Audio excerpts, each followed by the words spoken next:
ترتیب و پیشکش: وزیر اسلام ابن فیض الاسلام، ضلع پریشد اردو اعلیٰ تحتانوی اسکول سلطانپور، ہفتم چوک، مولانا محمود الحسن کے مشقی سوالات۔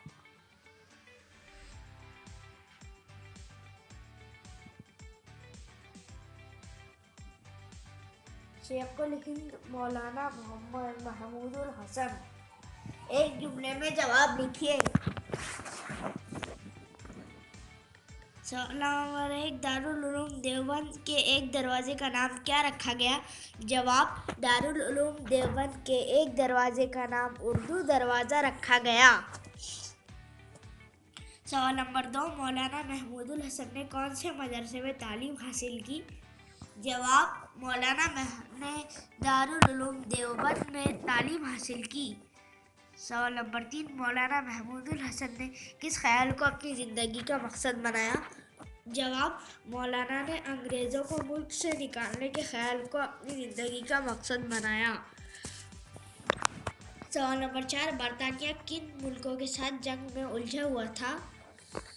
جواب، برطانیہ ترکی اور جرمنی کے ساتھ جنگ میں الجھا ہوا تھا۔ سوال نمبر 5، غالب پاشا کون تھے؟ جواب، غالب پاشا ترکی کی طرف سے حجاز کے گورنر تھے۔ مختصر جواب لکھیے۔ سوال نمبر 1، مجاہدین آزادی کس طرح ظلم و ستم کے شکار ہوئے؟ جواب، مجاہدین آزادی کو اس طرح ستایا گیا کہ ان کے گھر لوٹ لیے گئے، انہیں جیلوں میں ٹھونس دیا گیا اور ہزاروں لوگ پھانسی پر چڑھا دیے گئے۔ سوال نمبر 2، مولانا محمود الحسن نے آزادی کے لیے کون سی خدمات انجام دی؟ جواب، مولانا نے انگریزوں کے خلاف لڑائی کے لیے ایک ٹیم تیار کی، انہوں نے برطانوی حکومت کا تختہ پلٹنے کے لیے مسلح انقلاب کا منصوبہ بنایا اور انہوں نے ریشمی رومال کی تحریک جاری کی۔ سوال نمبر 3، ریشمی رومال کی تحریک کیا تھی؟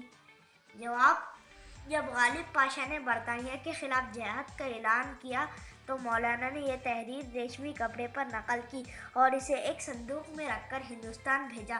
اس تحریر کے پیغامات بھجوانے کے لیے ریشمی کپڑے کا استعمال ہوا، اس لیے یہ تحریک ریشمی رومال تحریک کہلائی۔ آگے بڑھیے،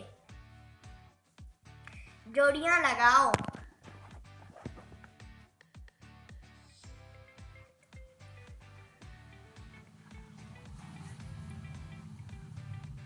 شاعر انقلاب: جوش ملی آبادی، مرد آہن: سردار ولبھ بھائی پٹیل، بابا قوم: مہاتما گاندھی، رئیس الحرار: مولانا محمد علی جوہر، شیخ الہند: مولانا محمود